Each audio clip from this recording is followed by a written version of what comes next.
Hey, what is going on, guys? Of course, it is me, your plus size alternative book snob here. I know that's a lot to take in because I am a whole lot of woman. Okay, no, I'm just messing with y'all.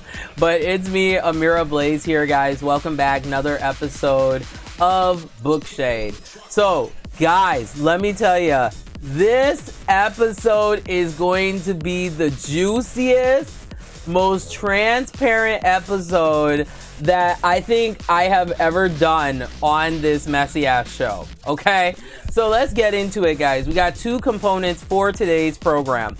The first half is I'm going to be addressing this question that I think it doesn't always get talked about in this context per se, and that is, what do BookTube audiences really want? What do you guys, as the viewers of our programs, are really seeking and wanting in regards to BookTube content, okay? And then I'm also going to be revealing my new BookTube or a Book Shade, but it is BookTube here, right? But I will be introducing my new Book Shade rating system, just so that you're aware of the context of how I approach my book reviews, my webtoon comic reviews, as well as my historical fiction and all of that. But that'll be later on in the program. So let's get down to business here, okay? And the question is, and this is part of what I like to call the BookTube clapback, where I'm either responding to interesting conversations that booktubers address here on BookTube and responding to it, or I'm doing research on the culture of BookTube and giving my perspective at it. Sorry guys, I can't talk today, but giving my perspective on it as someone that is a new booktuber. Now, I have to give a couple of disclaimers because you just have to do that when you do what we do, okay? So, number one, I'm not here to speak for all booktubers. I'm here to speak for myself as someone that is new. I still am learning, terminologies and things that are normalized in the booktube community, so I can't represent all booktubers. Disclaimer number two, I am talking from the research that I have done, and this is not a reflection to say that this is how all booktube audiences behave. These are just observations as well as things that I found that were commonalities in the research that I did, and I'm also going to give it in the perspective of summarizing the main key points of what I found in my research versus the reality of coming from the perspective of a booktuber like myself. So maybe that, you guys as the audience could have a better insight on why sometimes as booktubers, or, if you are a Twitch booktuber, if you want to call it that way, why we do what we do in a way. Okay, but this is just coming once again from my experience. So let's get into it. The first point here is BookTube, and how I found this information, guys, was me going through a variety of different booktubers comment sections, as well as places that I saw a lot of BookTube viewers congregating and talking about BookTube. So that's how I just summarized all of this, okay? So the first point is BookTube lifestyle channels are a problem.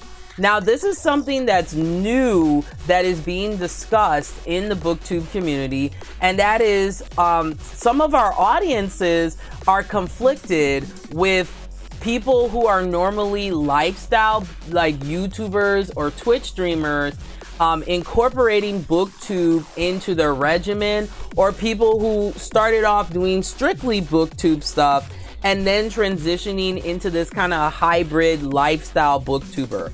Now, I can talk a lot about this because that's what this program is. That's what Book Shade is. It is a lifestyle booktuber program. So I kind of incorporate my passions and interests into the literary arts.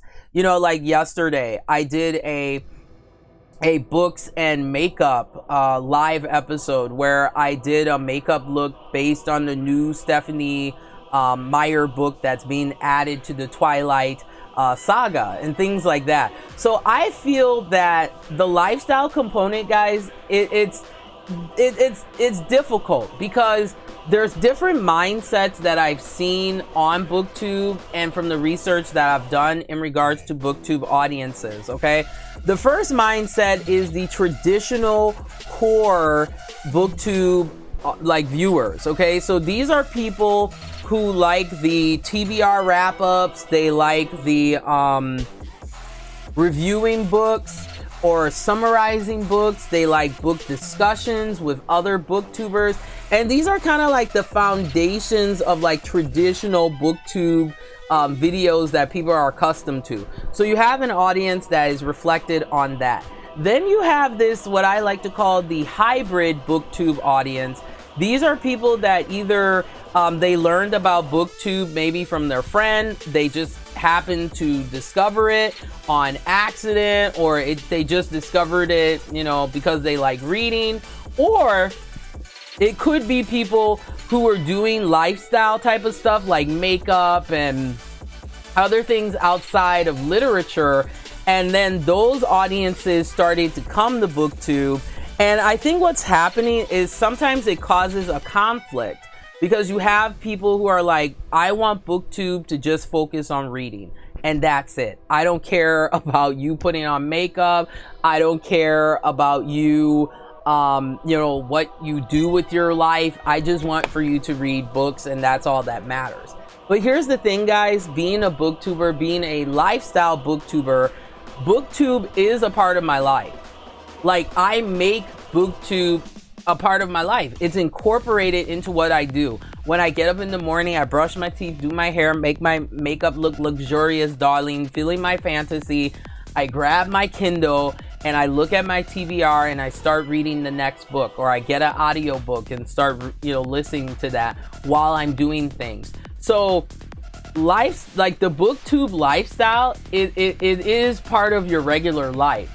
So I don't see it as being an issue because and this is just me, like BookTube, like lifestyle programs, BookTube is still being incorporated. It's just done in this hybrid way. And then the second reason has to do with you guys as the audience, okay? And you guys do determine what is popular and what is not. Now, there are other things we have to be contingent of, such as we have to consider marketing, right? Because sometimes marketing plays a role in hyping certain books up versus others. You know, some authors get more awareness than others. And sometimes the audience does play a role in that. Like, the more books we're reading, that's the more profit and, you know, the more notoriety and things like that. But the same thing can be applied to BookTube.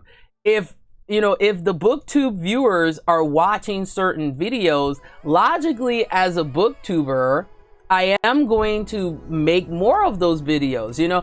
And it's not, to me, my perception, it's not always done in this way, you know, it's all about the views kind of thing, which is another kind of conflict where it's like people, like one thing I've learned about BookTube so far is people really want authenticity. Like, they really want to know that you really like books and things. But the whole BookTube lifestyle thing started was because a lot of you guys are interested in us as people. Like, you're interested in us as people. You want to get to know, you know, besides reading, what are our favorite foods, or what is, do you do other things besides reading and things. So a lot of the lifestyle component is because our audiences may be interested in that. Some of you are, some of you are not. But sometimes, guys, the majority speaks for the minority. So if you see booktubers do, like certain booktubers doing like a certain shift in content, it's because they're wanting to satisfy their audience as well. Sometimes it's not always about, gaining views and things like that. Other times it's just because they're like, wait, if my audience, like for example, guys, you know what I found out? Yesterday, I made a video talking about romance book recommendations for men. Guys, do you know that a lot of people checked out that video?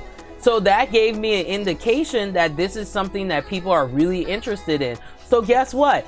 I'm gonna make more videos about, besides the videos that I like to make, you know, I'm also gonna make more videos about you know, guys that are into romance books, or, you know, finding out more perspectives about that. Because the thing about being a booktuber, guys, or being a you know, a Twitch booktuber, if you want to call it that, as well, is that you're playing this fine line. And that's the reality. As a booktuber, you want to do things that engage your audience, because if you're not doing that, you know, you get canceled, right? Your audience is like, bye, bitch. Like, you know, this is not what I'm interested in. But at the same time, we also have to do things as booktubers that we're interested in. So, because it's a part of who we are. And then, you know, a lot of times you'll see booktubers leave the community, or they get burned out. And that's part of it. It's because you got to play this fine game of balance. You know, you have to do the things that you like to keep yourself happy, but you also have to do the things that you know your audience will pay attention to and really resonate with. And guys, that's like the base level principle of PR, of marketing, is, you know, doing certain things that you repeat the same positive promotional behaviors in order to keep your audience interested through authenticity. Because that's another thing I notice BookTube viewers are very are very concerned about, is, are their favorite booktubers being authentic, being sincere? And to be honest, from the booktubers I checked out, they really love their audiences. That's why they work hard to constantly be coming out with content. That's why they do live streams with other booktubers, you know, to help bring this integration of community. So that's something I really felt was important, is that when it comes to the whole book critique thing, to go back to it, a book critique, okay, it does take time to do those, because you have to read the book and then you want to make sure you're properly analyzing it. But to be a book reviewer, you know, on BookTube, it's kind of a double-edged sword, because if you're reviewing popular series, you're kind of in this situation where you're damned if you do and you're damned if you don't.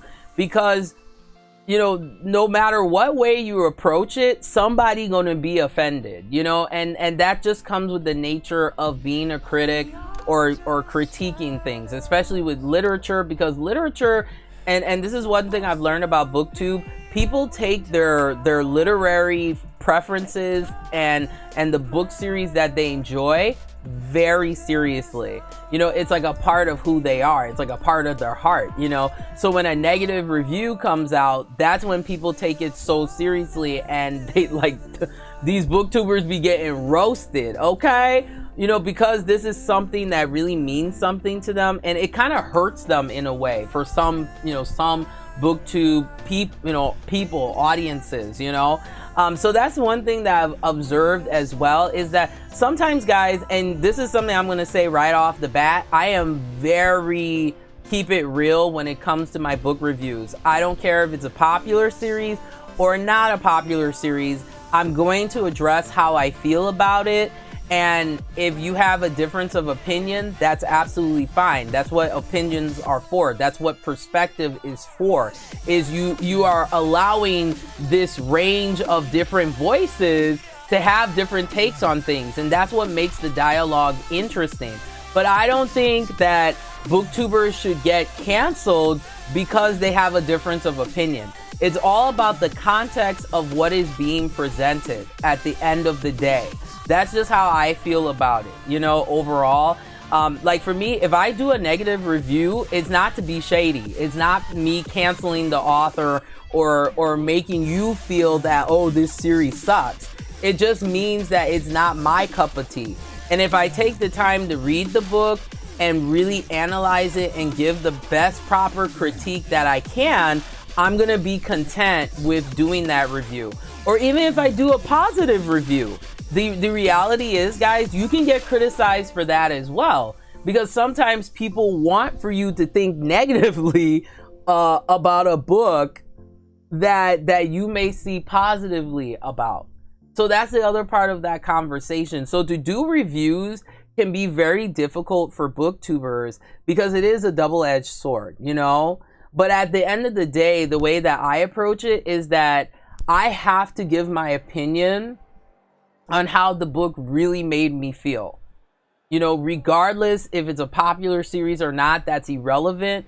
It's all about, you know, me taking the time to read the material, to understand the history, to maybe understand the technique that the author writes and things. These are all things you have to put into consideration when you're doing a very thorough you know, analysis, or even if you're doing a book critique or commentary. These are the things that you have to put into consideration. So when a negative review comes out, because that's the thing, you know, if people don't like negative reviews, then why are they popular? And here's the thing, guys, this has gone all throughout entertainment history. Drama creates attention and negativity creates views. But that negativity does not always mean that it's coming from a unorganic place. It might mean that that particular booktuber maybe the book didn't resonate with them, and that's why they DNF'd it.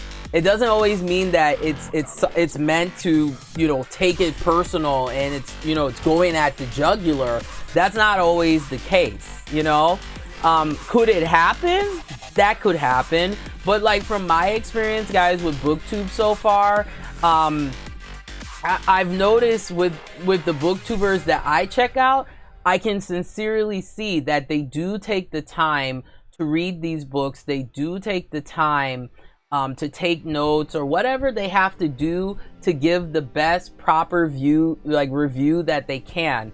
At the end of the day, it's going to be contingent upon you as the viewer to resonate with those opinions, and then you interpret it to your own volition, you know? So that's why sometimes some booktubers just avoid doing book reviews on popular series, because they don't want that smoke, honey. Okay, the only time I want smoke is when I'm, you know, smoking chicken or smoking ham or bake or whatever. You know, sometimes you don't want that, like, that smoke. So sometimes some booktubers, in my opinion, they just skip a book series. Their audience may say, hey, why don't you review this? You know, the reason why they won't review it is because they know it's not all of you, but there's just always this minority that be up in their feelings and really, really care about a certain book series that's popular.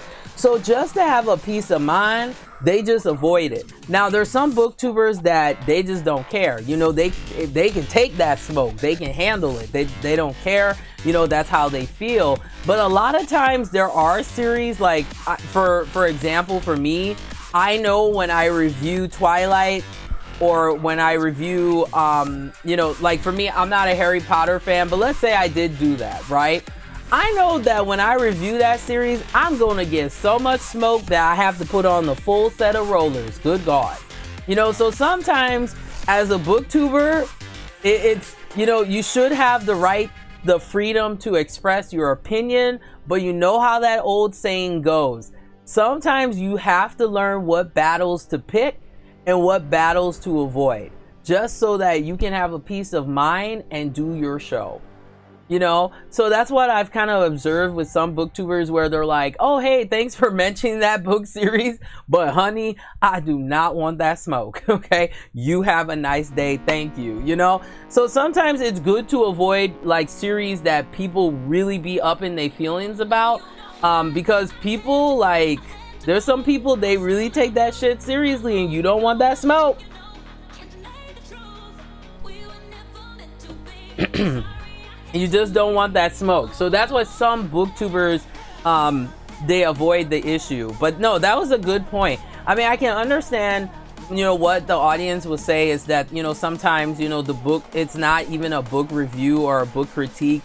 You know, it's just like, oh, the book was great or whatever.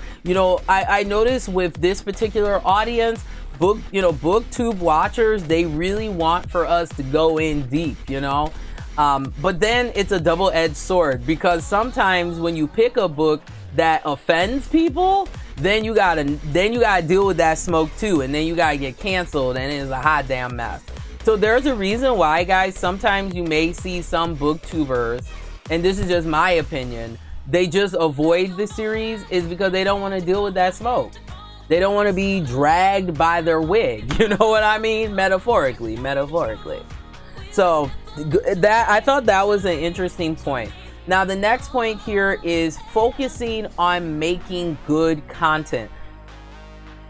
That's going to be subjective, okay? Because at the end of the day, especially being a new booktuber, sometimes I don't know what content is going to resonate and what content may not. So when you're a new booktuber, if you're more established, you kind of have this system or rhythm, but then there's still uncertainty too, but yeah, I mean, we have to recognize there are certain trends, right? So for example, like I said, negative reviews or talking about YA or, those type of things, because YA is a standard right now on BookTube. Maybe it might change in the next couple of years. But right now, YA is the thing. So, and a lot of times, guys, there's just some people who just prefer reading YA. Now, for me, YA is kind of a mixed bag, because, I would be a hypocrite to say, oh, YA sucks, when I have Vampire Diaries and I have books like the Lux series or, the Finishing School series by Gail Carringer. I just love the setting and the way that they write, so it resonates with me, but there are some YA series, it's just not my cup of tea. But see, sometimes there's just some genres that some booktubers, like I said before, they avoid it, even though focusing on good content could mean talking about YA, because YA is a big genre and people are talking about it. But it's going to be subjective, guys, because what is good content to one viewer is going to be completely different to another person. So all we can do, guys, as booktubers is just do our best to, just do our best to give good content the best way that we can. Now, what can help us, especially people like me who are new booktubers, what can really help us, guys, is the comment section. It's reaching out to us, whether I have social media. You guys know I'm on Twitter and Instagram, which is @bookshade1.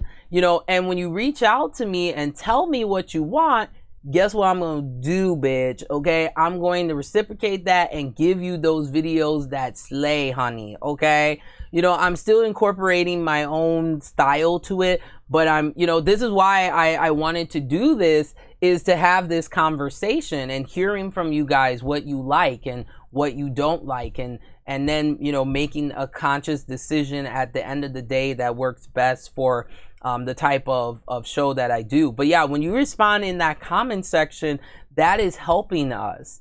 But when we don't see comments, and this is not me, begging for comments or anything, but when we don't see that type of participation, it can be kind of discouraging in a way, or if you don't see comments sometimes, which I can understand, because sometimes, you need to think before you respond or make a comment. But when we see comments of like, oh, hey, can you, and I would see that in all the booktuber programs that I checked out, there were a lot of people who mentioned like, hey, could you read this book, or I would love if you would try this or something. That actually helps us, guys, and it keeps us motivated and inspired. So focusing on making good content, all we can do, like I said, at the end of the day, is make the best content that we can. But it's also up to you guys to let us know what you're interested in, and then we can make a conscious decision of incorporating that into our programs, right? All right, so let's continue here. So now we have let's talk about YA books. Now, this is a double-edged sword, okay? And there is some hypocrisy to this, because right now, guys, YA is slaying, okay? Like, YA has dominated for a very long time. And you know why? There's a book called Harry Potter. Harry Potter is like, and trust me, guys, there was YA way even before that, but Harry Potter was the equalizer because it really catapulted YA, and publishing companies were trying at the time, they were trying to like find another way that they could get a carbon copy kind of version of Harry Potter universe out there and things like that. So because so many people bought Harry Potter, that changed the narrative. So, you know, I understand people saying like, okay, we want less YA, but when more people are asking for it, guess what's going to happen? More people are going to read YA. And then the other thing, guys, you have to consider too, is there's just booktubers that exclusively love YA. That is their, you know, that is their repertoire. That's what they're into. Me, I am not the biggest fan of YA because for me personally, you know, I mean, I have some series that I resonate with, like I said earlier, but sometimes this newer YA is not for me. It's not written for me. This is just my view on it. It's not written for me, so I can't relate to the characters. But like I said, guys, in every community, you have things that become the standard. And let's keep it real. On BookTube, the standard has become YA, and that's why you see a lot of booktubers talking about it. It's not always, guys, because it's, you know, a popularity contest or something ridiculous like that. A lot of times it's just because you guys are really into YA, maybe, you know, but not everybody's into YA. You know, I have the people who watch my program, it seems that they're really into romance, but particularly I specialize in smutty romance. I love interracial romance, and we talk a lot about paranormal romance on here. And as of today, guys, I am going to be covering adult webtoons as well, to kind of incorporate into that theme of the smuttiness that I love so much. But you know, that's what I do, but it's not going to be for everyone. So for me, I'm not going to switch over to, you know, exclusively reviewing YA because that's not my repertoire. But for some people, guys, that is their repertoire, and their audience also reflects that as well. So that's the other thing that you have to consider. So sometimes when you see booktubers talking about YA, it's because their audience wants that too sometimes. Or maybe the majority of their audience, because as booktubers, guys, we study our audience. We study what you guys gravitate towards. And for me, that's how I kind of, you know, make the direction of how my show goes sometimes. Other times I do stuff like this where I come up with it and then I present it and see what happens, you know. But for me, I know that my direction is like smutty romance novels. Like that's my my, you know, path. But it's not gonna be for everybody, you know. So it's kind of a double-edged sword when it comes to YA, because it's like a lot of people say they hate YA, but then why is YA popular on BookTube? If it was something that was completely irrelevant, then you wouldn't see it. But because a lot of people are into it, that's why you see a lot of booktubers doing it. Now, I also want to address here the thing that I also observed seeing too is people having an issue with booktubers switching their genre of reading. Now, as a reader, guys, as an adult reader too, your taste will evolve, okay? When I read Interview with the Vampire, you know, that was like my first like entry level into, you know, vampire books and vampire romance and stuff. But as I, you know, did more research and I matured, my taste started to mature. You know, I went from reading the Vampire Chronicles to reading, like, for example, like Buffy the Vampire Slayer, and then I went into Laurel K. Hamilton. And your taste, the taste in reading, guys, that, like, it evolves as you mature and change. So right now you could be into YA, but give it a couple of years. Maybe you could like YA and science fiction or fantasy or things like that, and sometimes when you read one particular book genre, you may want to try something else because maybe you're burned out, or maybe you grew out of it, which is something that happens to some adults, guys, that read YA. There's a moment where they're just like, maybe they're picking book series and they're like, why is this all the same? Like, I just can't. Let me try something different, So one thing, guys, just like how you guys change, grow, and mature with your book taste, the same thing happens to booktubers as well. So remember that, as well. Okay, so let's continue here. We're making good progress here. Now, this one I know I'm going to get a lot of smoke for, a lot of smoke ham, okay? And that is reading hyped books. This was something I saw, that came up a lot too, is reading hyped books.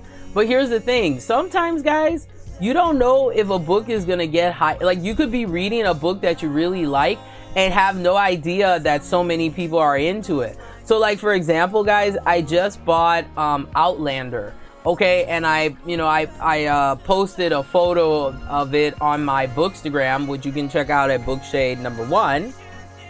Haha, no, plug, no. But as soon as I put that picture up, a couple weeks later, I had people being like, ooh, honey, I love me some Outlander. You better get your life. You better read that Outlander. Them Scottish daddies are lickable and tasty. Get your life, And I could tell so many people are passionate, passionate about that particular book series. So, it's not the fact that I was like, okay, let me, for me, let me seek out hype books and get hyped, about it. Sometimes I pick a book series and I have no idea that people are really feeling it unless, I put it on my Bookstagram or I put it here on my BookTube program, So sometimes, guys, it's not that booktubers are reading hype books for the sake of the hype. Does it happen? Yeah, it could. But a lot of times, guys, I find stuff and I don't realize that it's popular at all. Like, it just falls into my lap in a way. So yeah, I don't see an issue with hyped books because it's going to be subjective. Like, it depends on the subgenre, because sometimes there are science fiction books that are considered hyped books, but then nobody knows about it. Or sometimes there are hyped series that it may be assumed that it's a new book series, but it has actually been around for a very long time. It's just there's been this re-emergence of, maybe because there's a TV adaptation going on or something that reinvigorates people to read it, that makes it popular again. So yeah, the hype book thing is very subjective. It is very subjective. All right, so now we're gonna get a little bit deeper here. Okay, I'm digging my hole now. Okay, let me get my drink here because we going in. All right. All right. So now, guys, we're gonna be talking about more cultural diversity in book reads. Now, this is a conundrum, okay?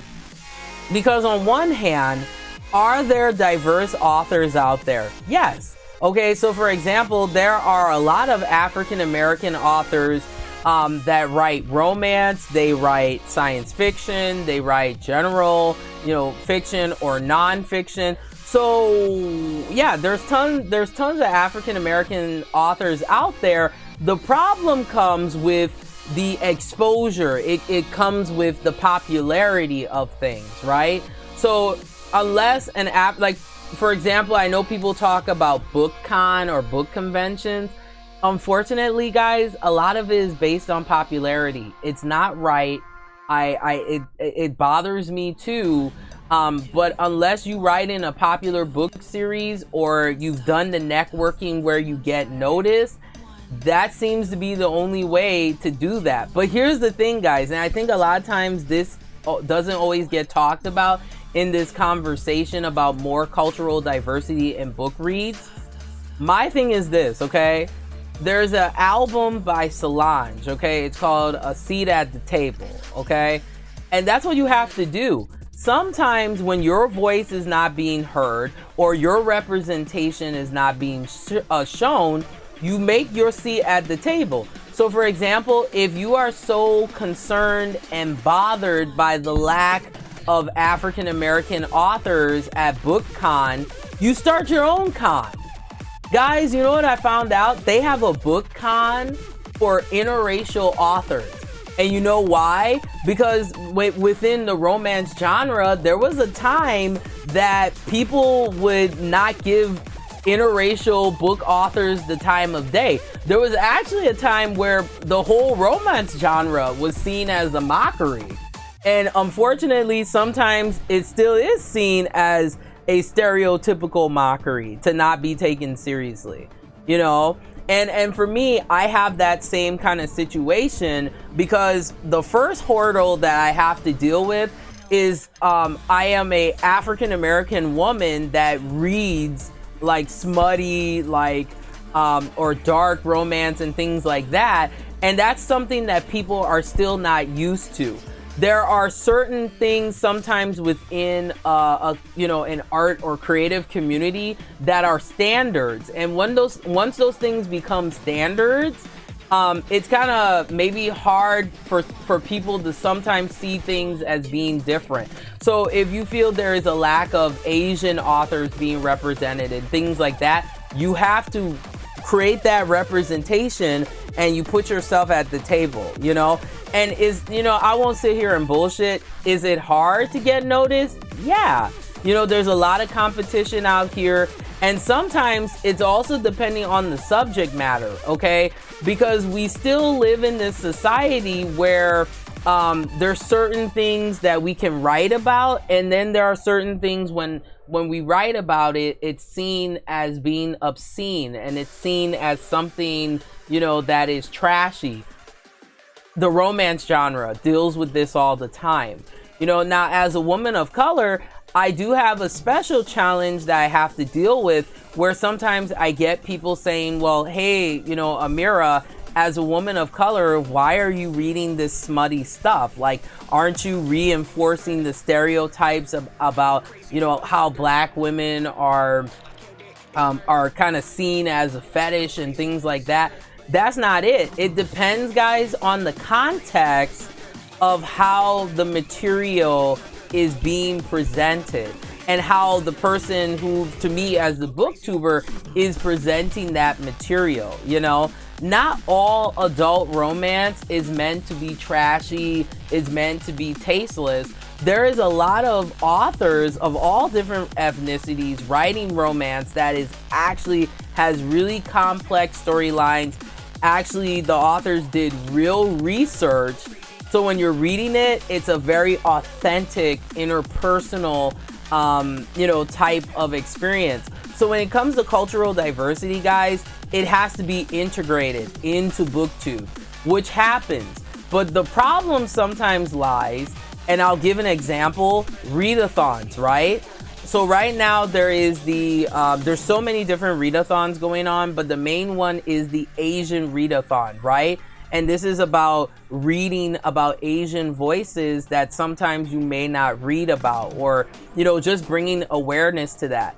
So the continuation of cultural diversity in book reads, it means that after you participate in the readathon, you are making a conscious decision to continue reading books with Asian voices in there, with Asian characters in there. And that is also helping to refuel a awareness in Asian representation, which means that more authors of Asian descent will be recognized. That's the same. You can apply that to any cultural group. You can apply that to any, authors of different sexual orientations, older authors, things like that. So you have to remember too that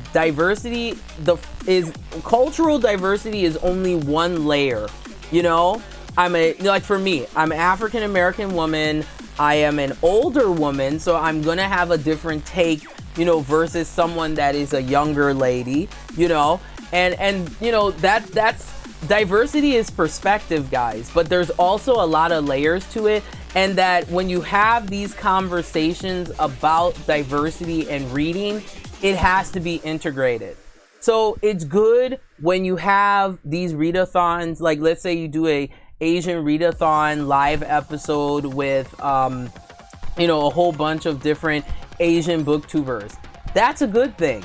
But the integration part is having people who are non-Asian too, as an example, be willing to incorporate themselves into the Asian readathon and having these discussions with everybody, which is happening. And that's how, to me, you give the solution to better cultural diversity. Because here's the thing, guys, when it comes to reading and all like publishing companies and stuff, the key to it is you have to have that representation there so those voices are heard, but you also got to speak with your wallet, because that the money is power too. You know, so for example, if an Asian author comes out with a book that's really good, everything is decent with it, and you spend your hard-earned money on it, that's telling the publishing companies like, whoa, I think we need to pay attention to this and let's get more authors of Asian descent, you know, and incorporating, and then that helps with that cultural authenticity piece, you know. But when you're not buying these books, that's telling the publishing companies that, oh, okay, African American literature is not, you know, it's not selling, it's not profitable, so it's not right, guys. But this is how sometimes it goes, you know, just from my research and just, you know, from learning, you know, about how this process works. You know, the more notoriety you get, that's the more you get noticed. The more books you sell, that's the more relevant you are. It's not right, but that is just the current state of how things are right now. Will things change? Yeah, definitely. We're seeing a lot more multiculturalism in reading. There's always been diversity in reading, you know, but the problem is sometimes certain diversity gets more recognition than others, right? So it's about your wallets, guys. It's about all of our wallets. If we're spending more money on books that are diverse, that's giving a hint to the publishing companies, you know, that they need to have that integration. Now, the matter of authenticity, that's a whole different discussion right there. But for me, any type of representation that I can get that is changing the narrative is good representation to me in book characters. And then the other thing is, you can also play a role in that too. A lot of people who check out BookTube are really good writers, or they're authors in their own right. You can, guys, look, we have the technology now that you can independently release those type of books. There's Kindle Unlimited. There's so many other places where you can publish your book as like an ebook. Maybe you don't have the money necessarily, you're a new author, as an example. So there's so many ways, guys, to get cultural diversity besides the mainstream.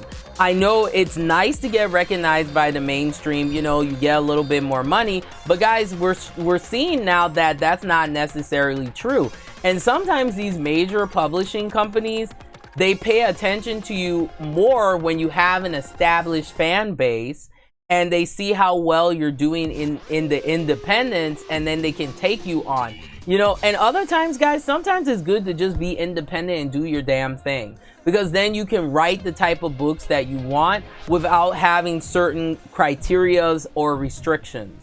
And then that also adds to the diversity of reading, which for us as booktubers, we get more exposed to these books, you know, through our research, and then we can share it with you as the audience. But every booktuber, guys, we know this is common sense. Every booktuber is going to have different tastes. But the final component, and this is where it's kind of difficult too, is sometimes when you pick certain books that reflect cultural diversity, it's a double-edged sword. So for example, for me, if I pick a book that is more targeted for people, it's going to be a tighter connection to people of Asian descent, and there might be certain things that I may not understand with it.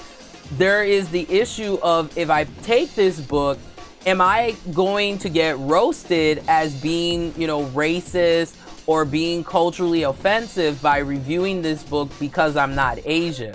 And that's the other problem too that can occur. So this is why maybe some booktubers, guys, they just tiptoe around covering diversity books. It's not that they don't want to, it's because they're afraid of offending people. That's what it is. They're afraid of offending people. Or maybe it's not their taste, you know. I think it's really important to diversify your reads, you know, because it helps you to learn different perspectives. And even myself, I'm holding myself accountable in regards to getting as many different voices as I can, you know, whether it's white authors, whether it's my own people, you know, like for example, I just bought the late and great L.A. Banks Vampire Huntress series. And the other thing, guys, you can do, it's not always about the new books. Sometimes you may have to go back to find different types of representation too. And I also think that's important, you know, to kind of combine the old with the new so that, you know, the next generation that's coming up can be aware of these books and keep them alive, these book series alive and relevant as well. So yeah, the whole conversation with diversity, guys, to really wrap it up here is, if you want representation, you got to work hard for it. Especially as a minority, you're gonna have to work 3 times, 4 times hard for it, and you get that representation. You put it, you know, you get that seat at the table. If they don't want you at that table, you know what you do? You work hard, you save up. Maybe you get a whole bunch of, let's say, you know, it's German authors, you know, people who write in German. Let's say, you know, people are like, oh, well, German authors are not important. You know what you do? You say, okay, that's fine, that's fine. You get all the German authors together and you have a German book convention. That shows that this is something that is important. And guess what? Maybe those people may pay attention to you. They might be like, oh, wait a minute. Oh, whoa. They had double the people who came to this German book convention than ours. Oh, we got to have them come. But maybe it's too late. Maybe you're like, hey, you know what? Thank you so much for the offer, but you know, we're doing fine here. You got to prove people wrong sometimes. And sometimes you got to do it in the way where you're defining the odds, you know? So that's what I do, guys. I diversify my taste. I expose myself to different authors of different cultures. I'm getting more books that are, you know, my people who write it, you know, and things. And no lie, sometimes, and I know it's an excuse, but it can be partially true. Sometimes it can be difficult to find diverse authors, specifically if they're independent. You know, some independent authors have social media, some don't. So it can be tricky to find these, you know, type of authors. So, but you guys let me know how you feel in regards to that as well. Okay. So let's move on here to I'm going to have to split this into 2 parts here. So, okay, let me focus on the next point here, and that is just focus on book-based content. So what this means is, you know, you don't do like what I did, books and makeup videos. You don't do standard vlogs, make a separate vlog channel for that. It should only be about books. I'm sorry to report, but BookTube is changing now. You know, oh, hey, we have Nati. Hey, what's up? Welcome. And Nati says, it's me. Hey. Oh, yeah, I do remember you, right? Hey, welcome to the program. But in regards to just focusing on book content, the narrative is kind of changing. You will always find that there will be booktubers or, you know, Twitch booktubers that will, they will always do those traditional things that you like and enjoy. So you're more likely to go and check out those type of programs. But now we have this interesting change now where we have more of these, like me. I'm a lifestyle kind of booktuber.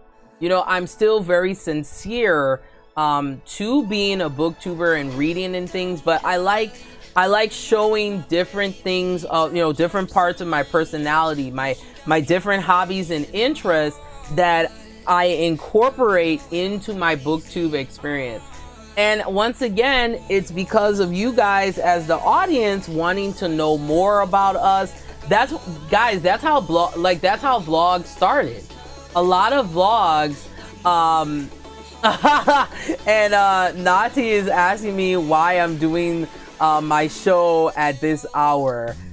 It's because I want to. It's because I'm excited and I wanted to talk about this today.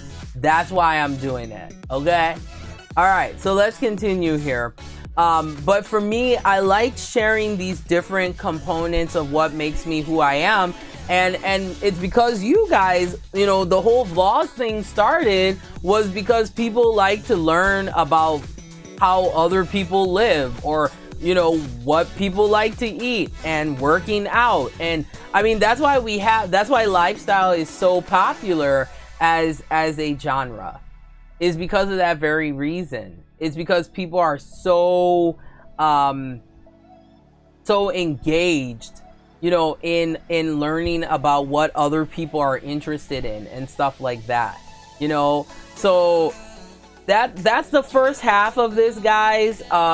I will have to come back and do a part 2 where we'll be talking on a little more on the lifestyle side of BookTube, as well as talking more diversity and visibility things in regards to BookTube as well. So you guys let me know what you think about what I've said. Do you think that BookTube is changing? Do you think that it's stagnant? Do you think that people should not be doing what I do, like, BookTube lifestyle kind of stuff? You guys let me know in that vicious comment section below. So yeah, we got a lot coming up this week, guys. I gotta finish up. I got a book review for you. I have a adult webtoon, very interesting review on that. I have, oh yeah, I got some books and gaming that I'm gonna be doing too. So yeah, we have a lot coming up. But yeah, I'm very interested to hear your opinions and what you guys think about this, being a BookTube viewer and watching, being an audience, and I'm also curious to hear from the booktubers as well who host these shows, like what you think about what I've said and some of the observations about what do BookTube audiences really want, because I'm very curious about it. It's kind of like a double-edged sword. It's like, you can't do things too popular because then people think you're not authentic, but then you can't do things too obscure because then people would assume that you're irrelevant and you're not keeping up with what's current, which is difficult, guys, because I swear to you, every month there's like hundreds of thousands, in my case, romance books and web comics that come out, and they're all updated different times and different things like that. So it's a lot for one person to keep up with. So as a booktuber, all I do and all I can do is to do my best and talk with you guys, resonate with you guys as my audience, because I love my audience. That's the reason why I'm even doing this, is to kind of learn and get the different perspectives, So yeah, I'm excited, guys. Part 2 will be coming up later today, but I'm gonna get out of here since apparently people have a problem with me doing my program at this time. Okay. All right. But guys, thanks so much for watching. I appreciate it. And like I always say, remember to embrace the darkness of reading. I'll talk to you guys later.